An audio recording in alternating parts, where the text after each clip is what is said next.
Hey everybody, Denny Strecker here, and we're doing a little bit different today. I know a lot of times in the videos, just about all my videos, you'll see me standing in the karate school. Well, today I'm enjoying the outside here on my front porch.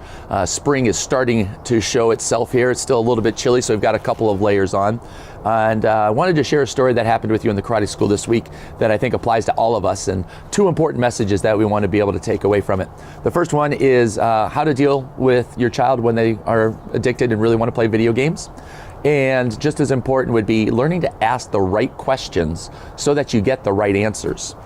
And so what had happened is this mom came up with her son right after class, and she looked at me and she said, "Shihan, can you help me out here?" And she was asking, you don't like video games, do you?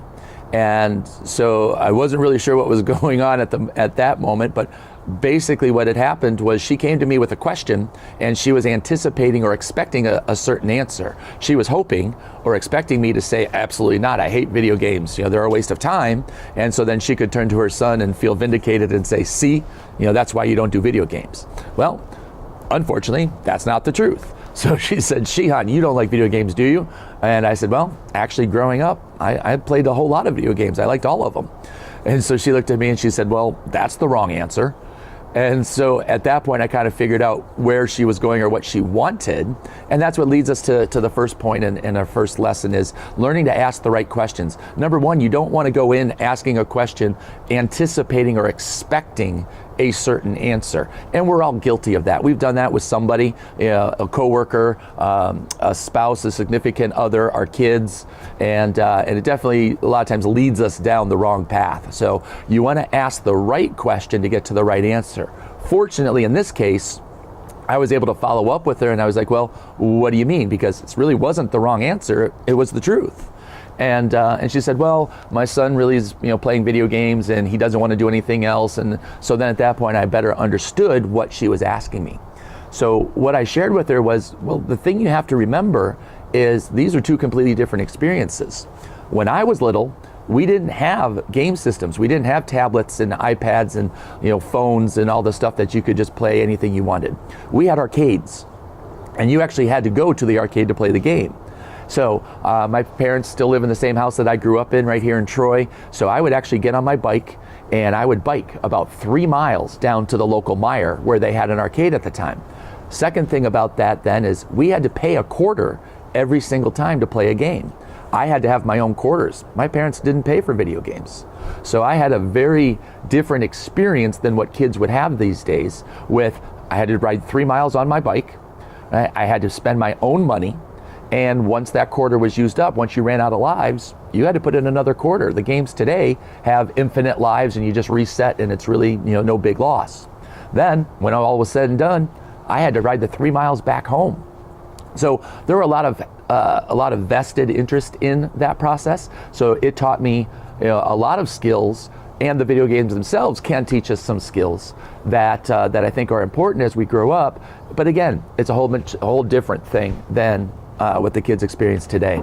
So getting back to the video games, are they good or bad? Well, everything in moderation is fine. So there is no standard rule to go by. Some parents will say no games during the week, period, only on Saturday and Sunday.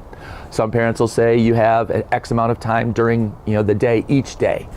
So whether that be 30 minutes or an hour or whatever. Myself, I like the reward system. So what I like to do would be find something that the child's lacking on to find balance in their life, and then add that in to get the reward of the video games. Some kids don't like to read or study, so you would tie it to that. Some kids don't like to exercise, so you would tie it to that. So it would be, for every 4 minutes of exercise, you get 1 minute of game time. For every 4 or 5 minutes of reading, you get 1 minute of game time, or tie it to number of pages read, something along those lines. This is going to slide, of course, by the age of the child. This particular student was about 10 years old. And then finally, she gave me the last little piece of the equation and what the conversation was really about. They just had a big fight, the boy and his dad, the day before. And it got to the point where he actually had a complete meltdown. So a 10-year-old having a complete meltdown over a video game is a huge red flag to me.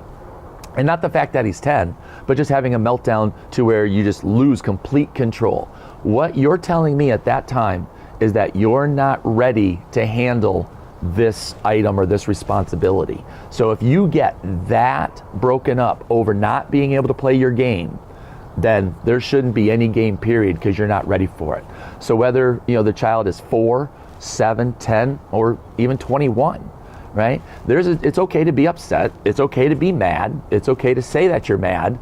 But when you just go bonkers and lose it, that you can't even control yourself, that is definitely a different problem that needs to be addressed. So there you have it. 2 different aspects. Make sure you ask the right questions so that you can get to the right answer.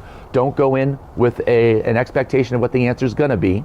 And then also ask follow-up questions so you can get more and better information.